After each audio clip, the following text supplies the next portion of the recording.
We're officially in the back half of the Texas high school football season, and things are only heating up. These are the picks.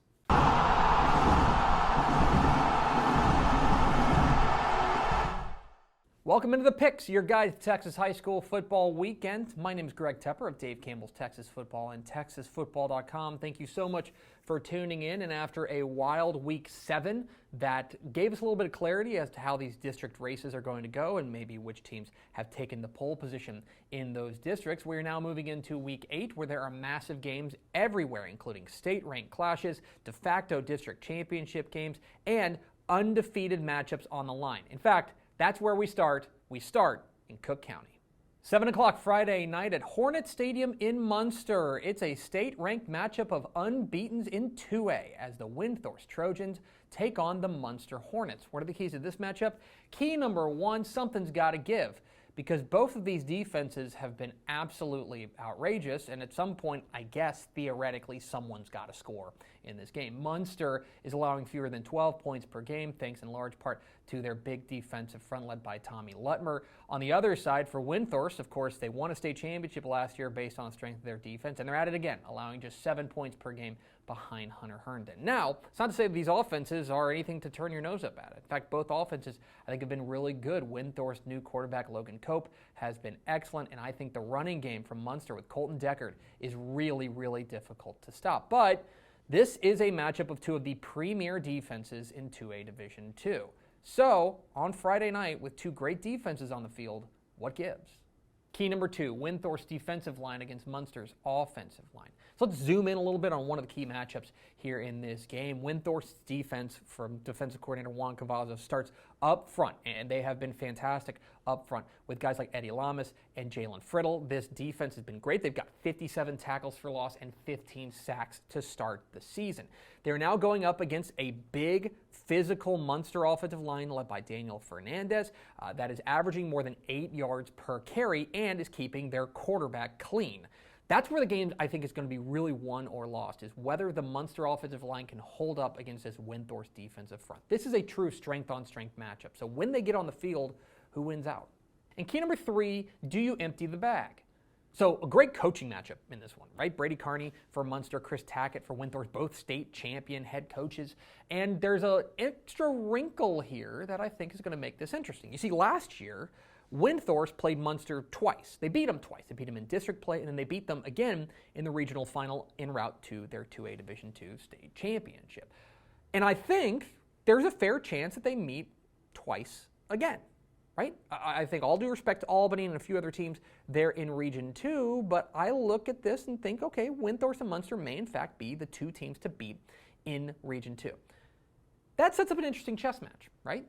Do you show everything you have, knowing full well that you may see this team again? Obviously, you want to win this game. Everyone wants to go out there and win a district championship. I'm not certainly suggesting they hold back.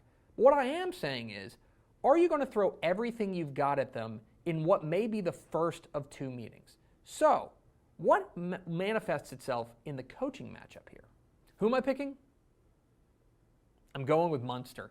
The Hornets get the nod here for a couple of reasons. Most notably, I think it's the offensive balance that they've got. Okay, Colton Deckard, their running back, is already over 1,000 yards on the year, but I also think that quarterback Devin Bindle has really grown into the role, a star in the making there in Munster. They're going to need all those pieces firing against what is one of the very best defenses in the state at any level in Windthorst. They have been absolutely suffocating, and so in a low-scoring slugfest like this, I think Munster may be able to hit 1 or 2 extra plays. Look, this is the game of the week at any level in the state. I don't know that I've been more excited about a game yet this season. I think this game's going to be close. It's going to be really fun to watch, but I think the Hornets come away with a win. 7 o'clock Friday night at David Kirkendall Stadium in Frisco. It's a big-time 5A matchup between the unbeaten Frisco Raccoons and the Denison Yellow Jackets. If you like running games, you're going to love this game because you've got 2 of the best running games in all of 5A going at it. Denison running back Jadarian Price has been as advertised, an absolute dynamo out of the backfield. The Notre Dame commit is a big reason why the Yellow Jackets are 5-1. On the other side, for Frisco, they run the wing T and they run it really well. With Jordan Hamilton and Bradford Martin, they are grinding teams into dust. And so this is going to come down to defenses, and most specifically turnovers. And that's where I think Frisco is going to have an edge. This has been a playmaking defense. I think they're going to come up with a couple of stops to get their offense back onto the field, and they're going to grind it out. I think this game's a lot of fun, but I give the Raccoons an edge. Let's go to 3A, 7:30 p.m. Friday night at Cardinal Field in Columbus. It's a big-time showdown between the Columbus Cardinals and the Yoakum Bulldogs. Hey, no notes for the Columbus offense. They have been fantastic. You're never going to believe this, but they have a Schobel at quarterback. Yeah, quarterback Adam Schobel has been great. And the Jay Johnson, their running back, has been excellent. That's a big test for this Yoakum defense, which has been mostly good, led by Trace Moore.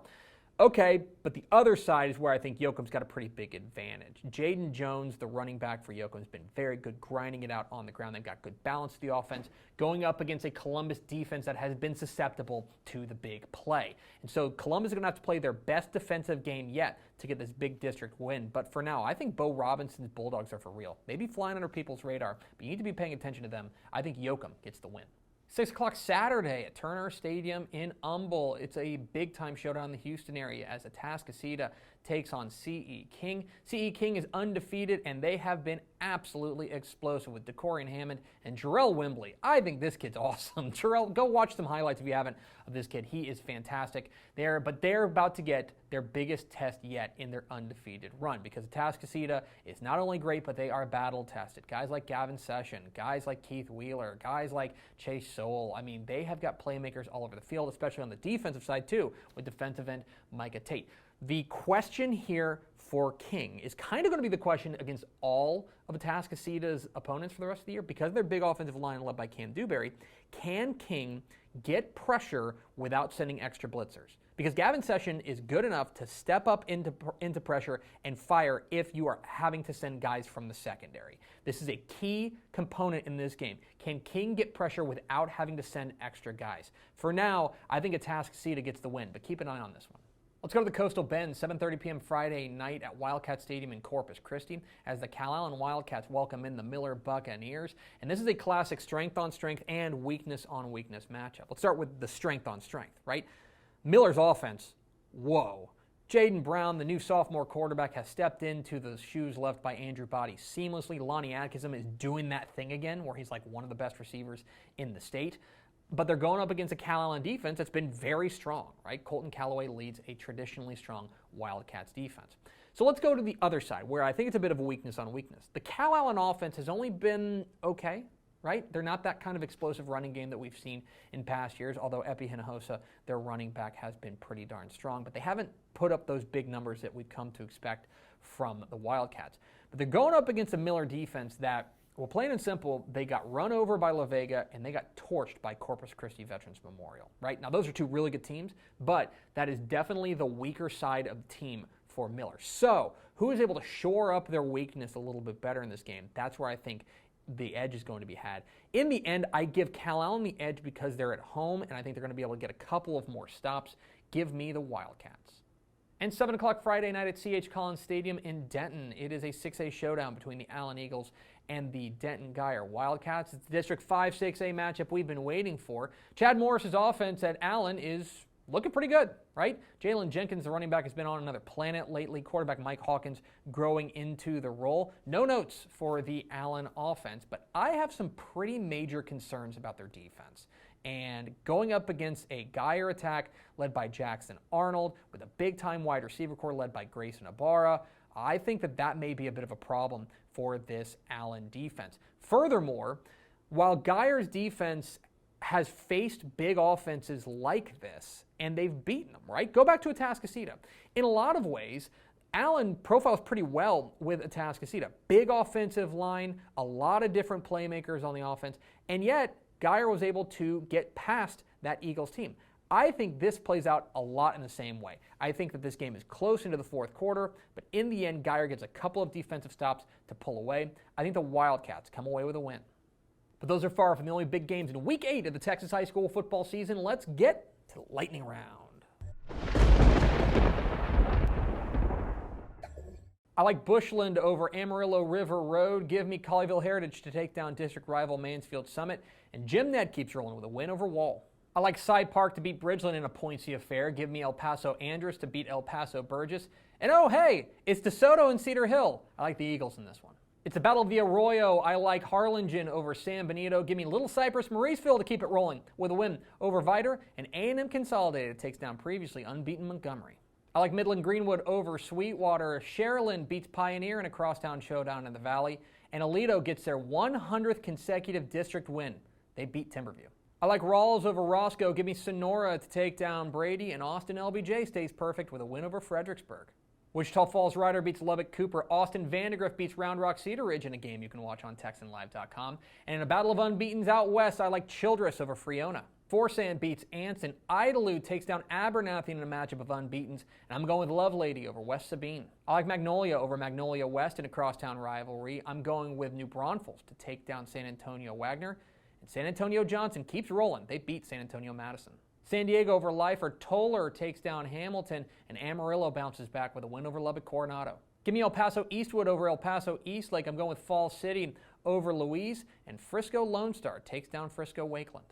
Garrison over Shelbyville. Holiday beats Callisburg, and I like Kilgore over Chapel Hill. I like Mason over unbeaten Harper. Give me McCamey to take down Wink in what really may be a fun matchup.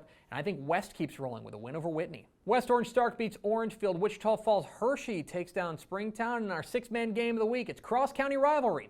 I like Richland Springs over Cherokee. And those are the picks. What am I wrong about? Which games did I leave out? Leave comments down below. Don't forget that subscribe button. Follow us on Twitter at DCTF. Like us on Facebook, facebook.com/DaveCampbells. Follow us on Instagram, instagram.com/DaveCampbells. And of course, see us at TexasFootball.com. Thanks for watching. Enjoy week 8 of the Texas high school football season. We'll see you.